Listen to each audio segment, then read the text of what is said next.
बिस्मिल्लाहिर्रहमानिर्रहीम, अस्सलाम वालेकुम। मैं हूं जावेद इकबाल और आप देख रहे हैं प्रोग्राम सच के साथ। आज साल का यानी साल 2022 का आखिरी दिन है और अब एक नया सूरज तुलू होगा और एक नई उम्मीदें वाबस्ता की जाएंगी इस नए साल से।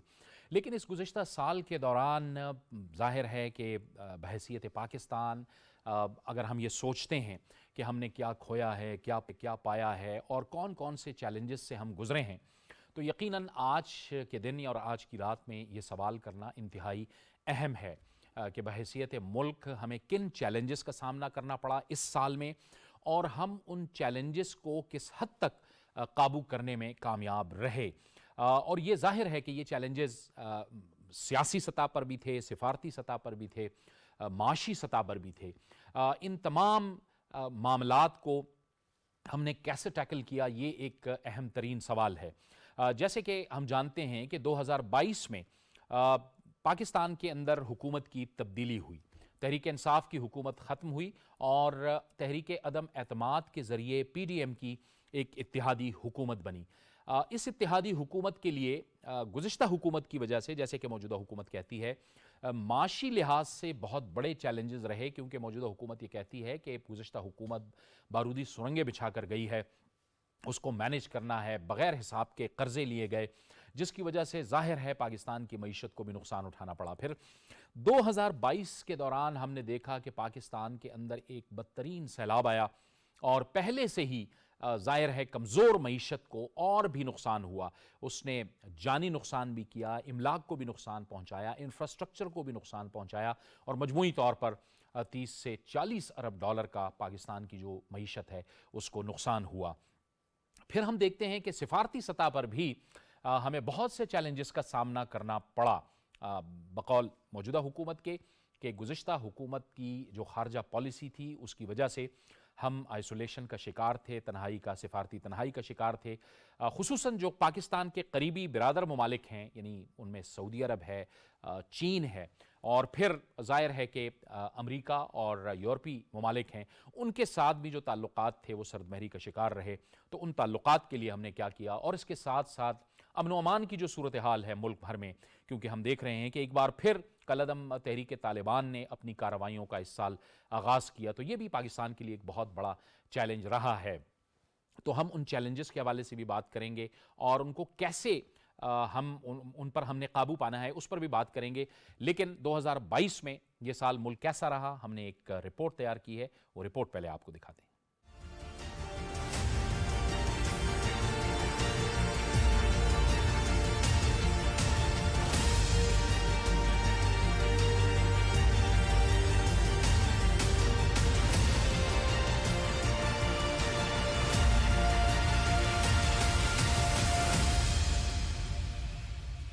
मौजूदा हुकूमत ने अपने कलील दौरे इक़्तिदार में मुल्क के तमाम शोबे हाय ज़िंदगी में बेपाया और नुमायां इक़दाम उठाए हैं। इत्तेहादी हुकूमत ने वज़ीर आज़म शहबाज शरीफ की अनथक क़यादत में शबाना रोज़ मेहनत से मुल्की मईशत, इंफ्रास्ट्रक्चर, सैलाब ज़दगान की बहाली, समाजी तहफ़्फ़ुज़, सेहत, तालीम, ज़राअत और किसान की भलाई समेत तवानाई, मौसमियाती तब्दीली और खारजा पॉलिसी के हवाले से अहम कारनामे सर अंजाम दिए हैं। अप्रैल 2022 में इक़्तिदार का मनसब संभालते ही मौजूदा हुकूमत ने गुज़श्ता हुकूमत की गलत पॉलिसियों के सबब आलमी मालियाती इदारों के साथ मुल्क की गिरती साख का इदराक करते हुए आलमी मालियाती फंड IMF के साथ मुआहिदा करके मुल्क की हिचकोले खाती मईशत को दुरुस्त समत पर गामजन करने का फरीज़ा निभाया। इत्तेहादी हुकूमत में शामिल सियासी जमातों ने दिवालिया होने के करीब मुल्की मईशत को सहारा देने के लिए अपनी सियासत को कुर्बान करने से गुरेज नहीं किया। इमदाद के बोझ तले दबी मुआशी पॉलिसी को दोस्त ममालिक के साथ बाहमी तिजारत में तब्दील करने का सहरा मौजूदा इत्तेहादी हुकूमत के सर है। वज़ीर आज़म शहबाज शरीफ की अमल पसंदी से सनती शोबे और कारोबारी तबके को सहूलियात दी गई हैं। मुल्क में बैरूनी सरमायाकारी के फ़रोग के लिए हुकूमत ने मौजू माहौल की पॉलिसी को इख्तियार किया है और बैरून मुल्क मुकीम पाकिस्तानियों को रकूम की तरसील के लिए रोशन डिजिटल अकाउंट से तरसीलात ज़र की सहूलत मुयस्सर की गई है।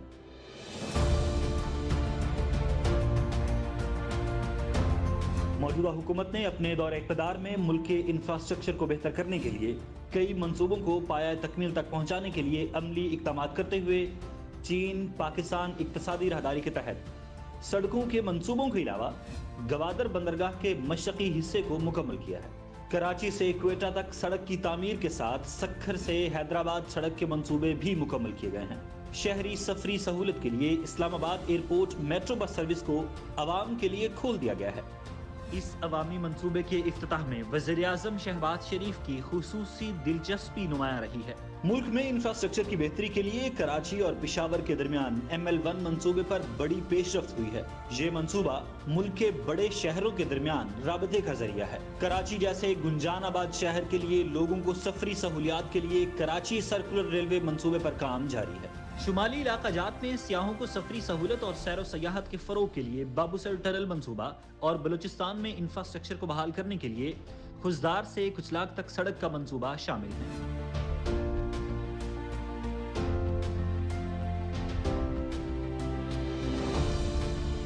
इत्तेहादी हुकूमत ने मुल्क में तवानाई की बढ़ती हुई जरूरियात के पेश नजर तवानाई के मंसूबों पर खास तवज्जो दी है। मौजूदा हुकूमत ने मुल्क की तवानाई की जरूरियात को पूरा करने के लिए शमसी तवानाई के हुसूल के लिए भरपूर सहूलियात फराहम की हैं। अमली इक़दाम उठाते हुए हुकूमत ने सोलर एनर्जी की प्लेट्स दरामद करने पर टैक्स खत्म करने के अलावा अगले कुछ सालों में शमसी तवानाई की पैदावार को 10,000 मेगावाट तक ले जाने का हदफ मुकर्रर किया है। हुकूमत ने आवाम को बिला ताअत्तुल बिजली की सप्लाई के लिए थरकोल मंसूबे और क्रोच हाइड्रो पावर प्लांट मंसूबे को मुकम्मल किया है। इस तरह दासू, भाषा, सुखी किनारी और मोहम्मद डैम्स पर काम की रफ्तार को तेज कर दिया गया है। शमसी तवानाई समेत हवा से बिजली की पैदावार में सरमायाकारी की हौसला अफजाई के साथ साथ हुकूमत वक्त ने मराआत का भी ऐलान किया है।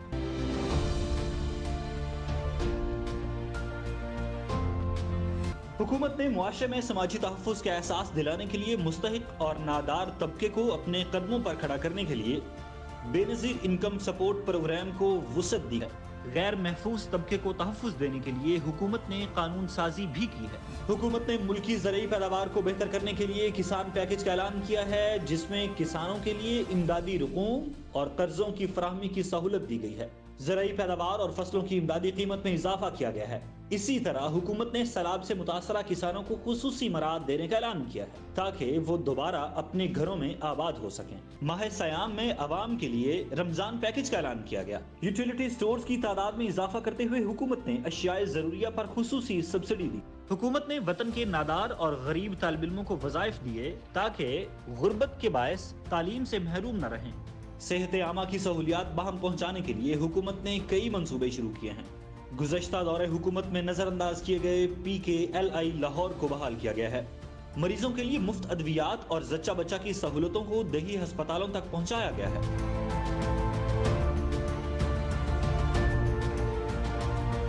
वज़ीर-ए-आज़म शहबाज शरीफ के आलमी हालात और मामलात पर दिए गए बयानात को आलमी तौर पर बहुत अहमियत दी गई। वज़ीर-ए-आज़म ने COP27 में पाकिस्तान के मौसमियाती तब्दीली के हवाले से मौक़िफ़ को भरपूर अंदाज से पेश किया और आलमी बिरादरी को एहसास दिलाया कि पाकिस्तान के क्लाइमेट जस्टिस के मुतालबे को पूरा किया जाए।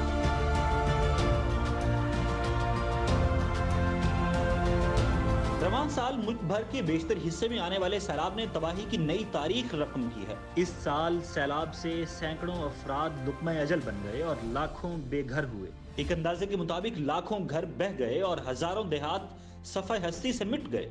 मजमूई तौर पर तबाहकुन बारिशी सैलाब से 33 मिलियन लोग मुतासिर हुए। वज़ीर-ए-आज़म शहबाज शरीफ ने मुसीबत की इस घड़ी में सैलाब ज़दगान को कभी तन्हाई का एहसास नहीं होने दिया और हर इलाके का दौरा करके लोगों को रिलीफ देने के लिए पेश रहे। मौजूदा हुकूमत की सिफारती कोशिशों का नतीजा है कि अक़वाम मुत्तहिदा के सेक्रेटरी जनरल एंटोनियो गुतेरेस ने मामले की संगीनी का इदराक करते हुए पाकिस्तान के सैलाब से मुतासरा इलाकों का दौरा किया और अक़वाम आलम को एहसास दिलाया कि पाकिस्तान के होने वाले नुकसान का अज़ाला किया जाए। फ्लड रिलीफ के लिए अक़वाम मुत्तहिदा की तरफ से आलमी बिरादरी को अपील की गई है कि सैलाब ज़दगान को रिलीफ देने के लिए मरबूत और मुनज़्ज़म तरीके से काम किया गया है। हुकूमत ने कलील मुद्दत में अंदरूनी मसाइल को हल करने के साथ साथ खारजा पॉलिसी पर खुसूसी तवज्जो मरकूज करते हुए वतन अजीज के तशख़्ख़ुस को आलमी दोस्तों के दरमियान बहाल करने के लिए इक़दाम किए और आलमी मालियाती इदारों के साथ अपने ताल्लुकात उस्तवार किए हैं।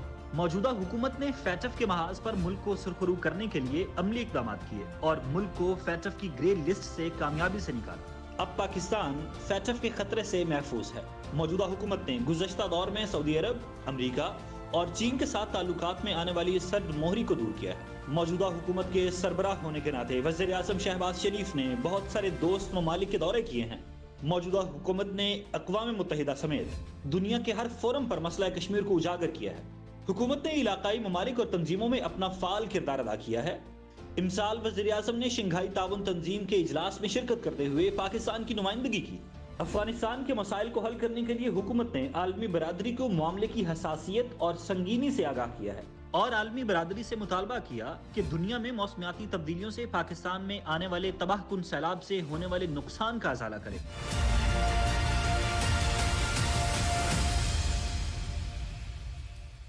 रिपोर्ट आपने देखी और अब माशी, सिफारती, सियासी और ज़ाहिर है पाकिस्तान की जो सिक्योरिटी के लिए जो चैलेंजेस रहे, इन तमाम मामलात पर हम अपने इस प्रोग्राम में अब बात करने जा रहे हैं। और हमें जिन मेहमानों ने ज्वाइन किया है उनका तारुफ आपसे करवाते चलें। हमें ज्वाइन कर रहे हैं माशी तज्ज़ियाकार जनाब डॉक्टर खाकान हसन नजीब। डॉक्टर साहब, आपको बहुत खुशामदीद कहते हैं इस गुफ्तगू में। हमें ज्वाइन कर रहे हैं साबिक सफ़ीर जनाब शाहिद कियानी। शाहिद कियानी साहब, आपका भी बहुत शुक्रिया और खुशामदीद इस गुफ्तगू में। और स्टूडियोज़ में हमें ज्वाइन कर रहे हैं, सिक्योरिटी के मामलात को भी देखते हैं, अफ़गान उमूर को भी देखते हैं और ज़ाहिर है कि जो अमन व अमान की जो सूरत हाल है उसको भी बड़ी करीब से देखते हैं, सीनियर सहाफ़ी एहसान टीपू महसूद। एहसान साहब, आपको भी बहुत खुशामदीद कहते हैं स्टूडियो में। गुफ्तगू का आगाज़ करेंगे डॉक्टर खाकान हसन नजीब से। डॉक्टर साहब, ज़ाहिर है अब भी हम बात कर रहे हैं 2022 में जो पूरा साल गुजरा उसमें भी हम पाकिस्तान की मईशत के हवाले से बात करते रहे। आप फरमाइएगा कि अगर हम एक जनरल सा व्यू लें कि पाकिस्तान की मईशत के लिए जो साल 2022 है वो कैसा रहा? बिस्मिल्लाहिर्रहमानिर्रहीम। जावेद भाई, it's always my pleasure to be on your program. देखिए, एक लफ्ज़ जो दुनिया भर के लोगों में मईशत के लिहाज से इफेक्टिव रहा उसका नाम है इन्फ्लेशन। ये जो लफ्ज़ है इसने अफेक्ट किया दुनिया भर के लोगों को और पाकिस्तान के लोगों को भी। हम अब देख रहे हैं कि इन्फ्लेशन जो है वो 23-24% पे है। हमारी फूड इन्फ्लेशन भी बढ़ी हुई रही और ये साल शुरू हुआ तब से लेकर अब तक ऐसी ही रही। But on the other hand जो चैलेंजेस हमने फेस किए वो फ्लड्स की वजह से हमने चैलेंजेस फेस किए, जिसमें हमारी क्रॉप्स हिट हुई, उससे हमारी मैन्युफैक्चरिंग हिट हुई, उससे हमारी इंडस्ट्रियल ग्रोथ भी स्लो हुई। बट इसके साथ साथ जो रियल चैलेंज बना पाकिस्तान के लिए वो जैसे पिछले कई दिहाइयों से पाकिस्तान के लिए बनता है कि जब भी थोड़ी सी ग्रोथ होती है, जो आपने देखा कि पिछले माली साल यानी कि जो जून में ख़त्म हुआ 2022 में, तो आप एक चैलेंजिंग करंट अकाउंट डेफिसिट में चले गए, यानी कि आपका माली खसारा जो एक्सटर्नल सिचुएशन थी वो ऐसी हुई कि 17.5 अरब डॉलर का खसारा हुआ। फिर आपको दोबारा आईएमएफ के पास रिन्यूड फोकस के साथ जाना पड़ा और आपने एक नया प्रोग्राम उनके साथ जो एक डिले हो गया था 7th और 8th रिव्यू उनको इकट्ठा करके शुरू किया। इसमें आपको अपनी इकोनॉमी को स्लो करना पड़ा। उसकी वजह से अब आप जो देख रहे हैं कि जो आपकी ओवरऑल इकोनॉमिक ग्रोथ है वो स्लो हो रही है, फ्लड्स की वजह से ज़्यादा स्लो हो रही है। पर आपका जो चैलेंज है बैलेंस ऑफ पेमेंट्स का, यानी कि डॉलर के इनफ्लोज का जो चैलेंज है वो ख़त्म नहीं हो रहा। आपके ज़र मुबादला के ज़खायर अब जैसे हम बात कर रहे हैं तो 5.8 अरब डॉलर पे हैं। आपकी रेमिटेंसेस भी स्लो हो गई हैं, आपकी एक्सपोर्ट्स भी स्लो हो गई हैं और आप कोशिश कर रहे हैं कि अपनी इंपोर्ट्स को स्लो कर कर ये वक्त गुजारें। सो ओवरऑल इनफरादी तौर पे लोगों के लिए बहुत चैलेंजिंग रहा इन्फ्लेशन के लिहाज से। हुकूमतों के लिए, दोनों हुकूमतों के लिए, जब पीटीआई भी थी और पीएमएलएल भी थी, जो पीडीएम की हुकूमत है ओवरऑल, उसके लिए भी यही चैलेंज बैलेंस ऑफ पेमेंट्स और आईएमएफ को हल करने का रहा। एक्सटर्नल कीमतें चूंकि बढ़ी, उनका फ्लो भी पाकिस्तान में आया। सो ये एक सूरत हाल है जो हमारे सामने बनी। इसी में जो हमारी कोशिश ये रही कि हम लोकल टैक्सेशन को बढ़ाएं। लोकल टैक्सेशन ज़रूर बढ़ी बट वो एक डिफ़िकल्ट सिचुएशन में बढ़ी और अभी जो लेटेस्ट फिगर्स आ रहे हैं उसमें ये लग रहा है कि उसमें भी एक स्लो डाउन दिखाई दे रहा है। तो ये एक निहायत ही चैलेंजिंग माशी सूरत हाल है। और इसको आखिर में ये कहना चाहूँगा कि जो पॉलिटिकल अनसर्टनिटी है और जो political of course change over हुआ, उसमें एक टाइम लैग आता है जब एक नई गवर्नमेंट लेकर हुकूमत चलती है। उस टाइम लैग ने हमारे जो माशी चैलेंजेस हैं उनको बढ़ाया, और अब जो कंटिन्यूइंग पॉलिटिकल अनसर्टेनिटी है वो इनकम्बेंट गवर्नमेंट को एम्पावर नहीं कर पा रही कि वो डिसीजंस ले सके जो कि वो जानती है कि ज़रूरी हैं पाकिस्तान की इकोनॉमिक बका के लिए। सो गोइंग इनटू 23, आखिर में ये कहूँगा कि all the people who matter, political leaderships, military and civilian establishment, judiciary, और सबसे ज़्यादा सिटीजन्स ऑफ पाकिस्तान, हम आवाज़ होकर ये सोचना है कि पाकिस्तान बगैर IMF के इन चैलेंजेस से अब नहीं गुजर सकता। फौरी तौर पर वापस IMF के प्रोग्राम 9th रिव्यू को कंप्लीट करना है।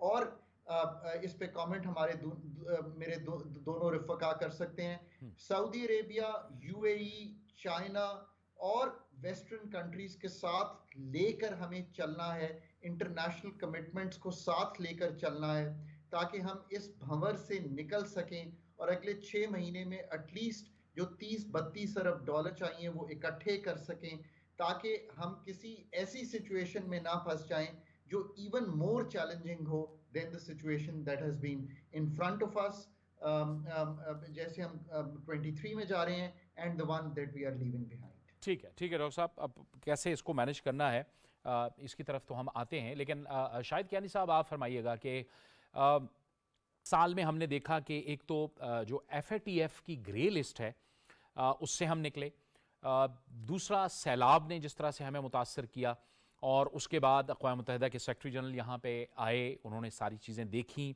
वो हमारे साथ हम आवाज़ हुए, फिर COP27 हुआ, G77 की सरबराही हमें मिली, शंघाई ताउन काउंसिल हम गए। आपको लगता है कि हमने एक भरपूर आवाज़ उठाई और पाकिस्तान की जो थी वो आवाज़ मौसर रही इन फोरम्स पर? पहली बात है कि मैं thank you for having me on this show.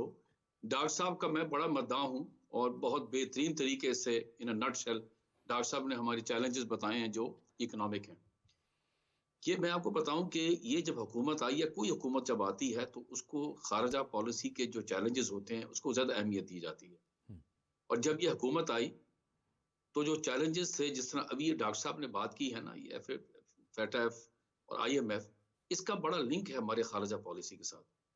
और मुझे इस थोड़ा सा दुख होता है कि पिछली हुकूमत ने ये समझा नहीं कि वो जो ममालिक हैं जिसमें अमेरिका सर फहरिस्त है, उसका इंटरनेशनल फाइनेंशियल इंस्टीट्यूशंस के अंदर बहुत से है, और उनके साथ ताल्लुकात जो है वो नॉर्मल ना रखना वो कोई दानिशमंदी नहीं थी, जिसकी वजह से हमें फिर इन जो नई हुकूमत आई इसको फिर भागदौड़ करनी पड़ी। आपको याद है खारजा वजीर खारजा हैं और मिनिस्टर ऑफ स्टेट हैं, ये अमेरिका गए, मिले जाकर, SCO में आपके वजीर आजम साहब गए, फिर इनके साथ इन्होंने फिर जो बड़े ममालिक हैं उनके साथ टेलीफोन के साथ रब्ता भी रखा। मकसद क्या था? एम और ऑब्जेक्टिव ये था कि जो हमारे चैलेंजेस हैं, ये FATF के आप कैसे निकले हैं आप ग्रे लिस्ट से? क्योंकि आपने अमेरिका के साथ ताल्लुकात बेहतर किए, उनको रीअश्योरेंस दी कि भाई ये एक टेम्पररी फेज है जिससे हम गुजर गए हैं और हम आपके साथ ताल्लुकात बेहतर चाहते हैं। अमेरिका आपका बिगेस्ट ट्रेडिंग पार्टनर है और डेवलपमेंट पार्टनर भी है। उसका जिस तरह है कि भाई उसके ताल्लुकात, उनके जो फाइनेंशियल इंस्टीट्यूशंस के अंदर स्टेक्स हैं और वो सबसे बड़े शेयर होल्डर हैं, वो उनके साथ ताल्लुकात खराब करना गलत था। तो फिर आपको जो रिएक्शन ये मिला कि FATF से आप ग्रे लिस्ट से निकले। हालांकि पिछली हुकूमत ने और इसी जो हुकूमत ने लेजिस्लेशन लेकर आए थे FATF के लिए, लेकिन नहीं निकल सके क्योंकि आपने ताल्लुकात इन बड़े ममालिक से खराब कर दिए थे। लेकिन या वो नॉर्मल नहीं थे। फिर ये IMF के साथ भी आपके सिर्फ जो थोड़ी बहुत अभी मूवमेंट हुई है, इनके कहने पर भी हुई है, तो आगे आप चलें जी। तो ये तो बहुत ही जरूरी चीज थी। फिर देखें जब ये बड़ा अच्छा किया कि जब फ्लड्स आपके आए तो आपने यूनाइटेड नेशन सेक्रेटरी जनरल को लेकर आए यहाँ। ये बहुत बड़ी खारजा पॉलिसी की आपकी सक्सेस थी। आपने उनको बुलाया, उनको आपने वो दी ब्रीफिंग दी, फिर उन इलाकों में लेकर गए, फिर उन्होंने खुद यहाँ पर आकर यहाँ पर पूरे वर्ल्ड को उन्होंने अपील की कि देखें यहाँ ये मुल्क बहुत मुसीबत से गुजर रहा है। इसके बाद क्या हुआ, यही सेक्रेटरी जनरल ने वहां जाकर यूनाइटेड नेशंस के अंदर भी ये बात कही, तो ये बड़ी सक्सेसफुल थी, जिसकी वजह से फिर एड आनी शुरू हुई। फिर एक और चीज देखें, अमेरिका ने बहुत बड़ी असिस्टेंस दी थी, क्योंकि आप यहाँ फिर ये रिफ्लेक्शन हुई कि ताल्लुकात आपके इज ऑन दी मेंड, ताल्लुकात आपके बेहतर हो रहे हैं। तो ये एक चीज थी। फिर आपका जो और आगे भी चल के देखें, ये तो आपकी सक्सेसेस हैं, इसमें कोई शक नहीं है। चीन के साथ फिर उनको रीअश्योरेंस देनी, किसी सी पैक में जो स्लो जो देखी जा रही थी कि 100 तरफी देखी जा रही थी, उसमें उसको ठीक किया गया। तो अपने रीअश्योरेंस दी, क्योंकि चीन के साथ आपकी खारजा पॉलिसी, हमारी खारजा पॉलिसी में इसकी सबसे बड़ी अहमियत चीन के साथ ताल्लुकात की है।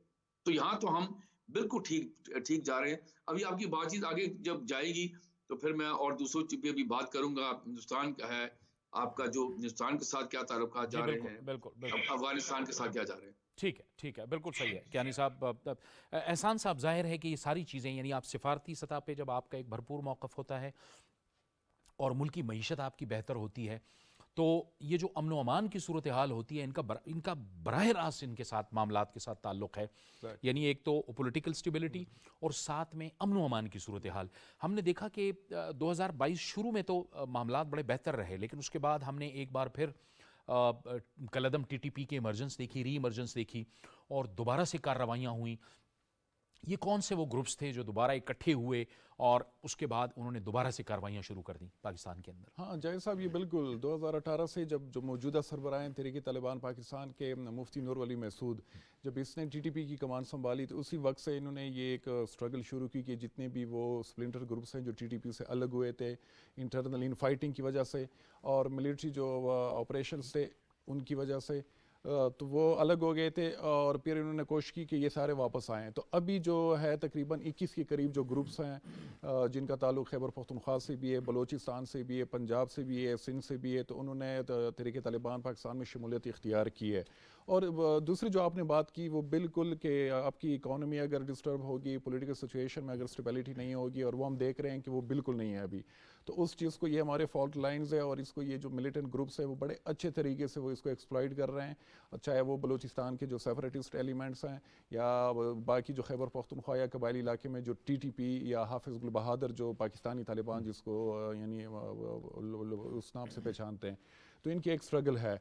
और फिर 2022 में अगर हम ओवरऑल देख लें तो एक मुज़ाकराती सिलसिला भी शुरू हो गया था, लेकिन वो पूरा फिर कोलैप्स कर गया था। हालांकि उसके नतीजे में एक बड़ी अचीवमेंट थी कि 3 महीनों तक एक सीज़ फायर की अनाउंसमेंट हुई थी और वो काफ़ी हद तक इफेक्टिव भी रहा वो सीज़ फायर, लेकिन वो चीज़ फिर कोलैप्स कर गई और दोबारा से TTP की तरफ से हमले शुरू हो गए। शुरू में उन्होंने इन हमलों को दिफाई हमलों का नाम दिया और अभी फिर उन्होंने लास्ट मंथ उन्होंने अनाउंसमेंट की कि ये हमले हम एक्सपेंड करेंगे, जो बाकी मुल्क हैं सिर्फ खैबर पख्तूनख्वा और कबायली इलाके तक महदूद नहीं होंगे, बल्कि बलूचिस्तान में भी होंगे और बाकी मुल्क में भी होंगे।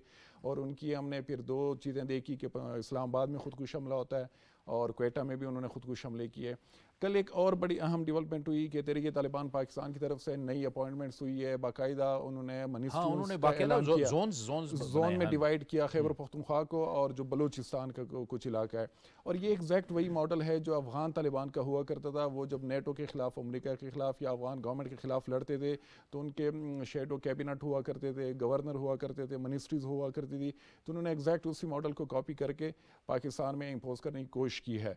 इससे एक और चीज़ का जो कि फ्यूचर में काफ़ी ख़तरनाक हो सकती है कि बराह रास्त एक असर हम देख रहे हैं अफ़गान तालिबान का पाकिस्तानी तालिबान पे, कि उनको सपोर्ट भी मिल रही है, आइडियोलॉजिकली उनको गाइडेंस भी वहाँ से मिल रही है और लॉजिस्टिकली भी उनको सपोर्ट मिल रही है और फाइनेंशियली। अफगानिस्तान में जब ये तालिबान आए थे तो आपको मालूम है कि बहुत से लोगों ने इसको बड़ा सेलिब्रेट किया था कि ये तो तालिबान, लेकिन अब दूसरी तरफ जो है अब उल्टा वो एक मुसीबत बनती जा रही है। हाँ एग्जैक्टली, अफगानिस्तान में मसाइल बन रहे हैं और उनकी सरजमीन इस्तेमाल हो रही है पाकिस्तान के खिलाफ। बिल्कुल, और बड़े ऑब्वियस तरीके से इस्तेमाल हो रही है। और ये इन्होंने कमिटमेंट की थी दोहा एग्रीमेंट में कि अफगान सरजमीन किसी के खिलाफ इस्तेमाल नहीं होगी, लेकिन इंटरेस्टिंग आप देख लें कि सिर्फ एक मुल्क के खिलाफ इस्तेमाल हो रही है और वो है पाकिस्तान के ख़िलाफ़। और जिस पे ये इल्ज़ाम हमेशा से लगता आ रहा है कि इन्होंने पाकिस्तान अफगान तालिबान को सपोर्ट कर रहा है और इन्होंने पूरा दोहा एग्रीमेंट में जिस तरीके से फैसिलिटेट किया इस पूरे प्रोसेस को, लेकिन जो सिक्योरिटी चैलेंज हम वो तो थ्रेट फेस कर रहे हैं अफगानिस्तान की तरफ से, और वो सिर्फ TTP के उसमें नहीं है शक्ल में, बल्कि जो दाइश खुरासान है हमारे एम्बेसडर पे दाइश खुरासान की तरफ से हमला हुआ काबुल में, तो वो एक अलग से एक और थ्रेट है। तो ये दो जो है चीज़ें वहाँ से हो रही है, और जो फ्यूचर में मेरे ख्याल में 2023 में भी ये मसला रहेगा सिक्योरिटी का। ठीक है, ये आपने बड़ी अहम बात की। मैं चूंकि सरजमीन इस्तेमाल हो रही है तो मैं पहले कियानी साहब की तरफ जाऊंगा, डॉक्टर साहब की तरफ मैं दोबारा आता हूँ। लेकिन शाहिद कियानी साहब, ये बड़ी अहम बात है कि अफगानिस्तान के अंदर जब तालिबान की हुकूमत बनी तो दोहा के अंदर उन्होंने एक कमिटमेंट की थी अमेरिका के साथ और पूरी दुनिया के साथ कि अफगान सरजमीन पाकिस्तान के खिलाफ इस्तेमाल नहीं होगी। लेकिन अब आप देख रहे हैं कि आए दिन सरहदों पर भी जो बॉर्डर्स हैं उन पर भी हमले हो रहे हैं। वो हमारी जो आम आबादी है, लोग हैं, आम लोग हैं, उन पर भी वो बमबारी कर रहे हैं। ये वाक़यात हुए हैं, चमन बॉर्डर पर भी ये वाक़यात हुए हैं, और इसके साथ साथ बाकायदा तौर पे अब उनकी सरजमीन इस्तेमाल हो रही है। तो ख़ुद ये जो मामलात अब चल रहे हैं अफ़गानिस्तान के अंदर, इस पर तो कतर जो एक बहुत बड़ा उनका एक कैंप था और बेस बनी हुई थी मुज़ाकरात के लिए, उनकी हुकूमत के लिए, वो भी उनसे नाराज़ है इस बात पर। कियानी साहब, ये मैं आपको बता दूं, ये जो टीटीपी अफगानिस्तान है, इन्होंने, आपको पता है, पहले भी किसी ऐसी जगह जाकर और बड़ी कसम खाई थी, फिर उसको भी वो उन्होंने पूरा नहीं किया। मैं अफगानिस्तान 2-3 दफा जा चुका हूं। मैं जरा आपको बताना चाहता हूँ, सबसे पहले तो हमें इस चीज से निकलना चाहिए, बरादराना ताल्लुकात, कोई बरादराना ताल्लुकात किसी मुल्क के साथ नहीं होते। ये इन नेशनल इंटरेस्ट आपको गाइड करती है कि किसके साथ कैसे ताल्लुकात रखने। तो ये तो सबसे पहले हमें।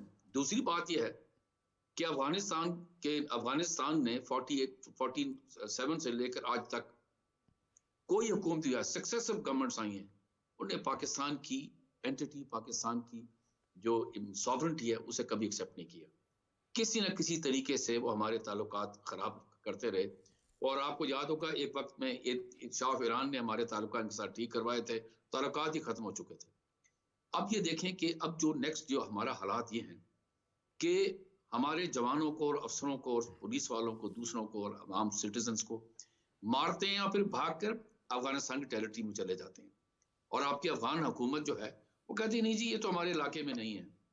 अब ये सेल्फ डिलूजनल जो चीजें हैं ना, ये जो अफगानिस्तान की तालिबान हुकूमत कर रही है, ये इनको अल्टीमेटली इनको नुकसान पहुंचेगा। मैं उसकी रीजन बताता हूँ। एक हमारा जिसे कहते हैं, इसे इंग्लिश में कहते हैं टिरनी ऑफ जियोग्राफी, ये है, कोएग्जिस्टेंस है। अब ये बॉर्डर मिलते हैं, हम इसको कहीं ले जा नहीं सकते।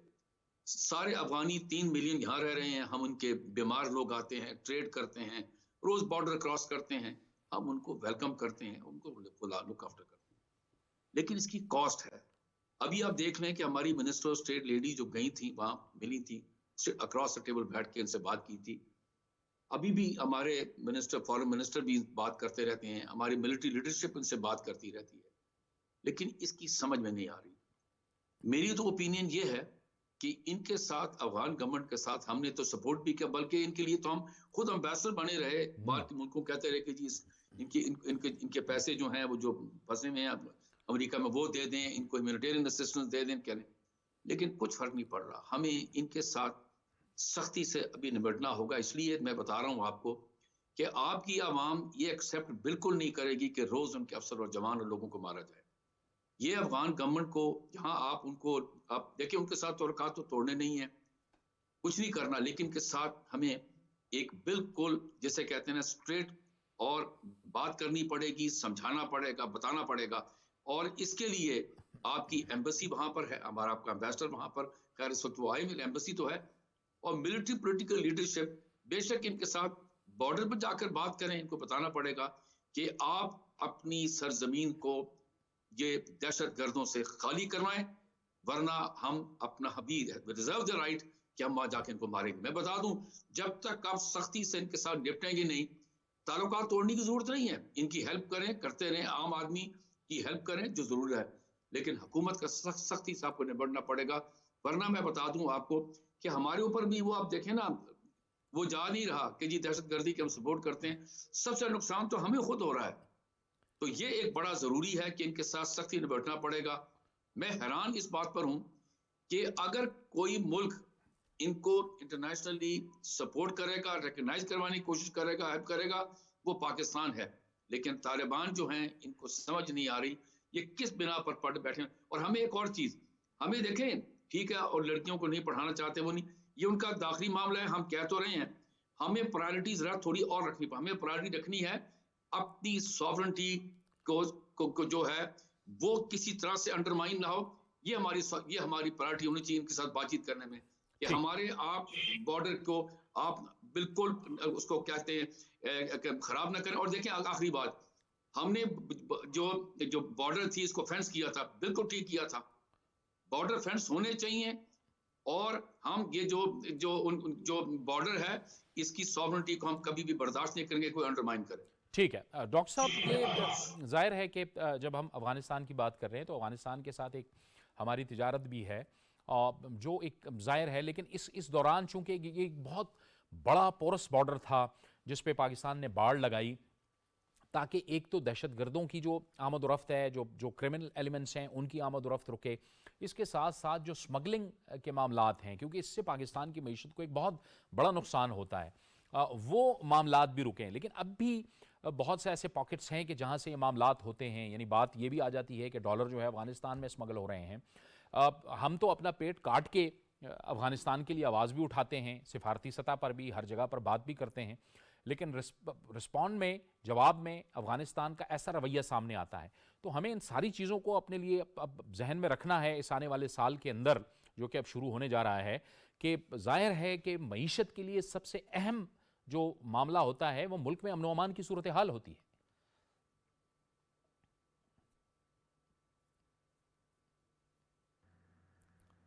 डॉक्टर खाकान साहब।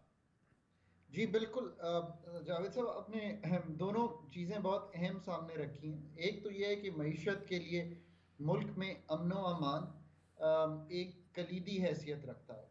हमने पिछले कुछ दिनों में देखा है कि कुछ अमन व अमान जो है डिस्टर्ब भी हुआ है। आपने इस्लामाबाद में जो वाक़या देखा। इसके साथ साथ जो दूसरी अब हमारे लिए बहुत इंपॉर्टेंट चीज़ है वो ऑफ कोर्स बन गई है डॉलर्स की अवेलेबिलिटी पाकिस्तान की रियासत के पास। पाकिस्तान की रियासत के पास 5.8 बिलियन डॉलर्स के रिजर्व्स हैं स्टेट बैंक ऑफ पाकिस्तान में। इसके साथ साथ जो हमारी ओपन मार्केट्स हैं उनके भी एक डॉलर का एक क्रंच है, और आप ये देख रहे हैं कि एक बहुत बड़ा फर्क है हमारे इंटरबैंक रेट में, जिसको आप ऑफिशियल रेट एक तरह से कहें, और एक बाहर का जो रेट है। जो बाहर का रेट है ओपन मार्केट का, वो अब इन्फ्लुएंस हो रहा है डॉलर स्मगलिंग से। ये अथॉरिटीज जो हैं उसको रोकने की कोशिश कर रही हैं। ये हमेशा पेशावर और इसके जो इलाके हैं इर्द गिर्द और फिर ऑनवर्ड जो स्मगलिंग हो रही है, क्योंकि डॉलर सारी दुनिया में इस वक्त लोग चाहते हैं डॉलर की होल्डिंग। उसकी क्या वजह है? उसकी वजह यह है कि डॉलर का इंटरेस्ट रेट जो है वो फेडरल रिजर्व ने बहुत बढ़ा दिया है। डॉलर एक इंपॉर्टेंट करेंसी है इस वक्त। डॉलर ने खुद अप्रिशिएट किया है दुनिया की सारी करेंसीज के विज़। एक टाइम पे डॉलर और यूरो में काफी फर्क होता था, फिर ये हुआ कि डॉलर और यूरो पैरिटी पे आ गए, डॉलर इतना स्ट्रांग हुआ, और अब थोड़ा सा फिर यूरो में स्ट्रेंथ आई है। सो एक तो ये है। अब देखिए हमें करना क्या है। हमें डॉलर लिक्विडिटी क्रंच, ये है पाकिस्तान का मसला अगले 6 माह का। मैं क्यों कहता हूँ 6 माह का? क्योंकि ये पॉलिटिकल साइकिल से भी कोइंसाइड करता है, हमारे मालियाती साल से भी कोइंसाइड करता है।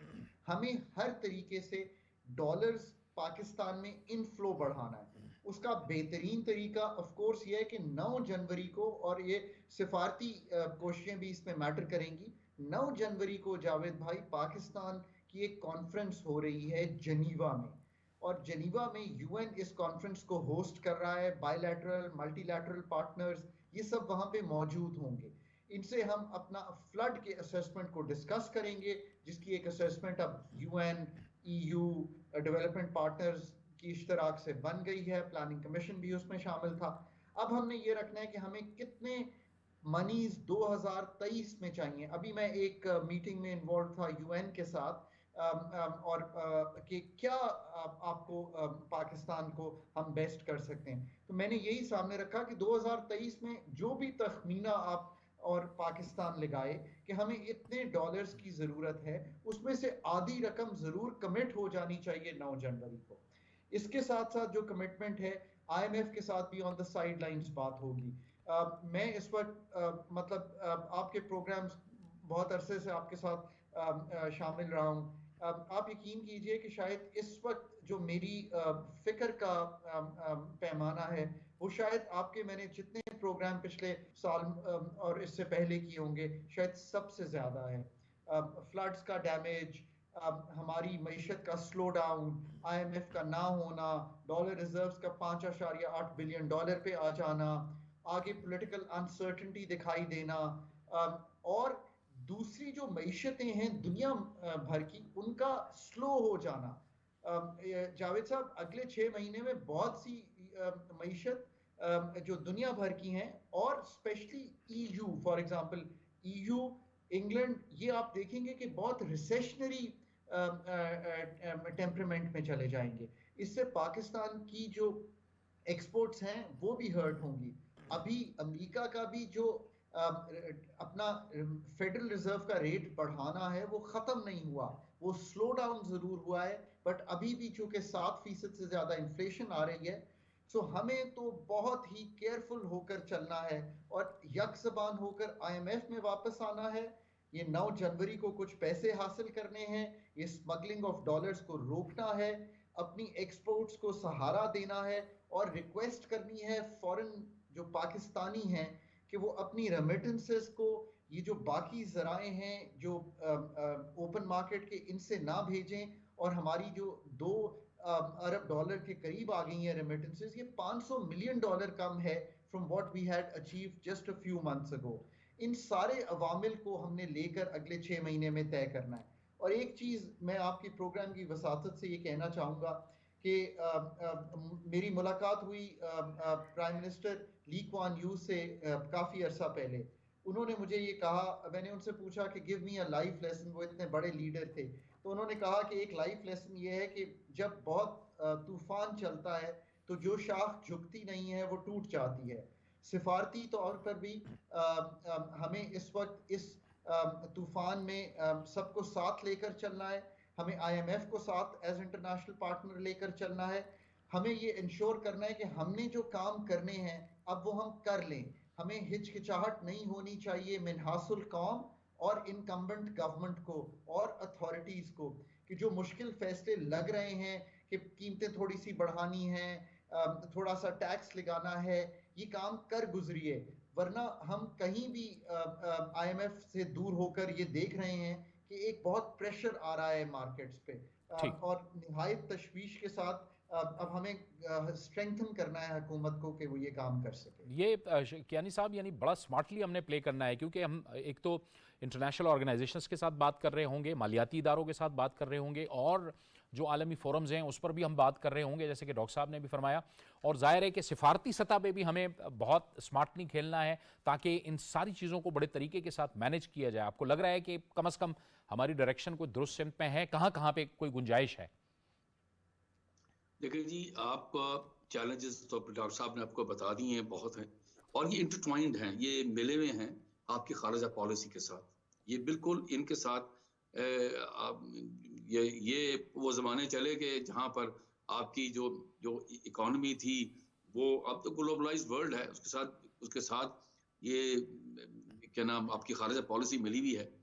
अभी आपको ये जो अभी ये मुश्किल वक्त आ रहा है जिसमें इन्होंने बिल्कुल ठीक कहा है कि आपको बड़े मुश्किल फैसले करने पड़ेंगे, क्योंकि देखिए एक एड फटीग आ चुकी है लोगों मुल्कों में, वो खुद रिसेशन में जा रहे हैं, मसले मसाइल हैं। अगर आप देखें यूक्रेन की जंग ने तो आपके लिए और स्पेशली यूरोपियन मुल्कों के लिए बहुत सीरियस मसले खड़े कर दिए हैं। फूड सिक्योरिटी या एनर्जी सिक्योरिटी के मसले खड़े कर दिए हैं। वो खुद रिसेशन में जा रहे हैं, आपकी एक्सपोर्ट जो है इस पे इफेक्ट हो रही है। और आपको सोचना पड़ेगा कि ये जो आप अभी जो अपने फैसले करने हैं वो खुद फैसले करने हैं। आप हर सारी उम्र के लिए ये डोनर्स के पास नहीं जा सकते। किसी के पैसे रख रहे हैं, किसी को कहते हैं कि 10 साल 2 साल के लिए रखते हैं, साल के रखते हैं, खुद तंग पड़ जाएंगे। ये कब होगा? आप देखें कि इस वक्त देखिए थोड़ा सा फर्क आया है। सऊदी अरब के ज़माने में आप खामोशी से देखते थे कि वो पैसे आपके बैंक अकाउंट में डाल देते थे, अब एग्रीमेंट साइन करवाते हैं। चीज़ें बदल चुकी हैं। वो चाहते हैं कि हाँ जी चलें, साल या 2 साल बाद हैं, हमें पैसे वापस किए जाएं। तो कैसे वापस होंगे? टैक्सेशन बेस अब देखें, डॉक्टर साहब बता रहे हैं, ये कब तक हम छोड़ेंगे इसको? आपका जो नॉर्मल बिजनेसमैन है या इनफॉर्मल इकोनॉमी है, वो तो एक पाई देने के लिए आपके लिए तैयार नहीं है। तो क्या आप नोट छापते रहेंगे या इन डोनर्स के पास चले जाएंगे? थोड़ी बहुत डिग्निटी हमें एज ए कंट्री 75 साल हो गए, हमें लानी पड़ेगी। आप जब भी खारजा पॉलिसी में जाते हैं, ठीक है, वो अपने मुल्कों के पास जाते हैं, डोनर्स के पास जाते हैं, वो आप बड़ी इज्जत से मिलते हैं, लेकिन आपको बता दूं वो खामोशी के साथ आती कभी बात बताते नहीं है। वो आपको कहते हैं कि अभी आप अपने पैरों पे खुद खड़े हों और हमारे से मांगे नहीं, क्योंकि वो भी रिस्पॉन्सिबल है अपने टैक्स पेयर्स को। वहां भी पार्लियामेंट उनके पूछती है कि भाई ये मुल्क जो है ये कब अपने पैरों पे खड़ा होगा। तो ये बहुत जरूरी है, जिस तरह भी इन्होंने कही है बात, कि हम उस मुश्किल फैसले हैं हमें किए जाएं, और फिर सबसे इंपॉर्टेंट है कि आप खारजा पॉलिसी के अंदर जो मुल्क जो इंपॉर्टेंट मुल्क है उनके साथ ताल्लुकात बेहतरीन रखें, उनके ताल्लुकात बेहतरीन रखें, कोई किसी किस्म की ऐसी कोई एक्शन ना लें, इस किस्म की स्टेटमेंट ना दें जिससे ताल्लुकात खराब। पीछे आप देखें सऊदी अरेबिया के साथ भी ताल्लुकात आप खराब रहे, जो गल्फ के मुल्कों के साथ ताल्लुकात खराब रहे, अमेरिका के साथ मिसअंडरस्टैंडिंग आपकी रही, अफगानिस्तान के तो वैसे ही आपको पता ताल्लुकात हमारे क्या चल रहे हैं। तो ये चीजें ठीक नहीं होती, राइट डायरेक्शन में जानी चाहिए, और हमें एक मैच्योर्ड मुल्क होकर हमें दिखाना चाहिए। एटमी ताकत है पाकिस्तान, इतनी बड़ी आबादी है और टैलेंट है मुल्क के अंदर, आपके मुल्क के अंदर, लेकिन वो सब कुछ रुका हुआ है इसलिए कि हम जो डिफिकल्ट डिसीजन लेते नहीं है उसका इंतजार करते हैं, अगली हुकूमत कहते हैं जी अब उनको वो करेगी। ठीक ठीक। अब एहसान साहब, अमन व अमान की सूरत हाल की तरफ अगर हम दोबारा आएँ तो ये जो खैबर पख्तूनख्वा के अंदर पैतर पे वाक़यात हुए हैं, इस पर हमने गुज़िश्ता रोज़ जब गवर्नर खैबर पख्तूनख्वा हाजी ग़ुलाम अली साहब से मैं बात कर रहा था तो उनसे भी मैंने ये सवाल किया था कि सूबाई हुकूमत की बड़ी खामोशी है इस पर। हमने माजी में देखा कि यहाँ पर अवामी नेशनल पार्टी की हुकूमत रही, JUI की हुकूमत रही, पीपल्स पार्टी भी उस हुकूमत का हिस्सा रही। यहाँ जब इस किस्म के वाक़यात हुए थे तो वो जमातें बड़ी खुलकर दहशतगर्दी के वाक़यात के ख़िलाफ़ सामने आईं और आवाम के साथ खड़ी रहीं, लेकिन सूबाई हुकूमत जो है वो बड़ी उनकी पुरस्कार खामोशी है। कोई वजह आपको समझ में आती है? अवाम वहाँ महसूस करते हैं कि हमारे पीछे जो सियासी क़ुव्वत है वो नहीं है। हाँ एग्जैक्टली बिल्कुल। वो तो वो सूबाई हुकूमत जो है या वो चीफ मिनिस्टर खुद या बाकी जो कैबिनेट के मिनिस्टर्स हैं, तो उनकी तरफ से हम कोई ना किसी कंडमनेशन देख रहे हैं, या पुलिस वालों को जहाँ पे टारगेट किया जाता है उनके जनाजों में भी उनकी शिरकत जो है, जिस तरह NP की लीडरशिप जाती थी, इफ्तिखार साहब जाते थे, इफ्तिखार साहब खुद भी, तो वो चीज़ें हमें ग्राउंड पे नज़र नहीं आ रही। और दूसरा ये कि ये 18 अमेंडमेंट्स के बाद तो जो लॉ एंड ऑर्डर सिचुएशन है वो वैसे भी बराह रास्त जिम्मेदारी बन जाती है सूबाई हुकूमत की। लेकिन जब सूबाई हुकूमत के ऑफिशियल से हमारी बात होती है तो उनकी तरफ से कहा जाता है कि क्योंकि ये फुल फ्लेज एक मिलिटेंसी है, TTP का जो इशू है, तो ये सिर्फ सूबाई हुकूमत के पास नहीं इतने रिसोर्सेज हैं कि हम इसे निमट सकें। तो हमें फेडरल गवर्नमेंट की भी मदद चाहिए, और ख़ासकर जो हमारे सिक्योरिटी के इदारे हैं कि उनकी हमें पूरी मदद चाहिए, तो तब हम इस पोजीशन में होंगे कि इनका मुकाबला कर सकें। और मेरे ख्याल में इसमें कुछ हद तक सच्चाई भी है। मैं अगर फाटा यानी एक्स जो फाटा है उसकी मिसाल दूं कि वहाँ पे मर्जर के बाद पुलिस भी वहाँ पे उनकी डिप्लॉयमेंट हो चुकी है, लेकिन पुलिस वहाँ पे रिसोर्सेज भी नहीं है उनके पास। बल्कि CTD की तरफ से कुछ दिन पहले, ये बनू अटैक से एक दिन पहले, उनकी तरफ से एक बाकायदा मीडिया के साथ इंटरेक्शन में बताया गया था कि हम बजट की शॉर्टेज है और रिसोर्सेज की भी है, इक्विपमेंट्स की भी है, लॉजिस्टिक्स की भी है। तो वहाँ पे जो पुलिस का जो मसला है तो वो इतना यानी शिद्दत इख्तियार कर गया है कि मुझे नहीं लग रहा है कि मौजूदा हालात में ये जो KP की पुलिस है वो मुकाबला कर सकेगी TTP की। यानी वफाकी हुकूमत की एक जिम्मेदारी बनती है कि जो उस वक्त जो साबिका फाटा था जब उसको मर्ज कर रहे थे तो वो जो एक कमिटमेंट हुई थी उनके साथ, उन कमिटमेंट को भी पूरा किया जाए। वहाँ की फंडिंग, क्योंकि गिला तो है ना वहाँ के लोगों को, इनकी जिम्मेदारी बनती है कि वो फंडिंग पूरी की जाए ताकि वहाँ पे इस किस्म की जो एक सूरत हाल डेवलप हो गई है इसको रोकना है हर सूरत। हाँ एग्जैक्टली। जब तक आप लोकल लोगों को इन्वॉल्व नहीं करोगे तो ये लोग अल्लाह ना करे कि दोबारा से उनकी तरफ तो वो जो चले जाएँ, मिलिटेंसी की तरफ चले जाएँ या दोबारा से। और दूसरा ये कि जो पाक अफगान ट्रेड का है इसको हमने थोड़ा सा फॉर्मलाइज़ करना है, रेगुलराइज करना है, क्योंकि जो कबायली इलाके के लोग हैं वो ज़्यादातर डिपेंडेंट है अफगानिस्तान के साथ ट्रेड पे, और अफगानिस्तान एक बहुत बड़ा एक ट्रेड पार्टनर भी है, ख़ासकर जो कबायली या जो सरहदी इलाके के लोगों के लिए। तो मेरे ख्याल में वहाँ पे अगर चीज़ों को रेगुलराइज़ किया जाए एक प्रॉपर तरीके से, वहाँ पे यानी आप अपने जो बॉर्डर क्रॉसिंग्स हैं उनकी तादाद भी बढ़ाएं, तो ये जो लोग होंगे जब तक वहाँ पे जो माशी अपॉर्चुनिटीज़ नहीं मिलेंगी लोगों को तो फिर बहुत ज़्यादा ख़तरा होता है। क्योंकि मैं खुद भी कबायली इलाके वज़ीरिस्तान से हूँ, तो वहाँ पे हम देखते हैं कि लोग फिर शिद्दत पसंदी की तरफ जाते हैं और इस तरह की जो मिलिटेंट ऑर्गेनाइजेशन है तो वो उनकी तरफ जाते हैं, उनमें शमूलियत इख्तियार करते हैं, फिर अपनी रियासत या हुकूमत के ख़िलाफ़ ही लड़ना शुरू हो जाते हैं।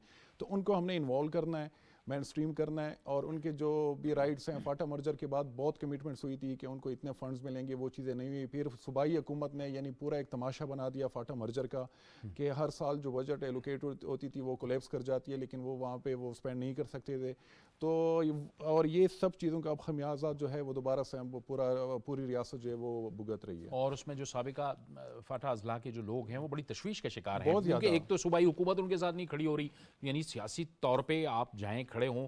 अब हम देखते थे कि मियाँ इफ्तिखार हुसैन जाते थे, वो खड़े हो जाते थे, उस वक्त के अमीर हैदर खान होती वज़ीर आला थे, वो होते थे। इवन स्वात के अंदर जब सब लोग इकट्ठे हुए ये अपने ज़िले में नहीं गए। बिल्कुल, ये अमीर मुकाम आफ्ताब शेरपाव साहब, मौलाना फजल रहमान, एनपी की पूरी क़ियादत, यानी इनके खिलाफ कितने हमले हुए हैं और इनकी कितने लोग इसमें यानी शहीद हो गए हैं। ये टीडीपी के खिलाफ इनकी जो इन्होंने जो एक स्टांस लिया था। लेकिन अब जो सूबाई हुकूमत है, बल्कि दूसरा जो सबसे एक शॉकिंग चीज़ है वो ये कि इनकी तरफ से बाकायदा रिपोर्ट्स आ रही हैं और सिक्योरिटी एजेंसी खुद कंफर्म कर रहे हैं कि ये लोग तो उल्टा बत्ता दे रहे हैं टीटीपी को या इस तरह के जो मिलिटेंट ग्रुप्स हैं। ठीक है, बहुत बहुत शुक्रिया एहसान टीपू महसूद साहब आपका, डॉक्टर खाकान हसन नजीब साहब आपका, शाहिद कियानी साहब आपका बहुत बहुत शुक्रिया, आपने उसी नशिए में हमारे साथ शिरकत की। अब से कुछ ही देर बाद ज़ाहिर है कि जब हमारा प्रोग्राम ख़त्म होगा तो उसके चंद मिनट्स बाद नया साल शुरू हो जाएगा। हमारी दुआ है कि पाकिस्तान की जो अमन व सलामती है वो हमेशा कायम व दायम रहे, और हम में से हर शख्स जो जिस कैपेसिटी के अंदर, जिस इस्तेदाद के अंदर काम कर रहा है, चाहे वो प्रोफेशनल है, चाहे वो मज़दूर है, चाहे वो कहीं मुलाजमत कर रहा है, वो ईमानदारी के साथ इस मुल्क को आगे बढ़ाने में अपना किरदार अदा करे। और ये हो सकता है कि अगर हम सब ईमानदारी के साथ अपना काम करें। पूरे पाकिस्तान को नया साल मुबारक, और एक बार फिर पाकिस्तान के लिए दुआ कि पाकिस्तान अल्लाह ताला इसमें अमनो सलामती को कायम रखे और पाकिस्तान दिन दुगनी रात चुगनी तरक्की करे। पाकिस्तान जिंदाबाद। जावेद इकबाल को इजाज़त दीजिए, अल्लाह हाफ़िज़।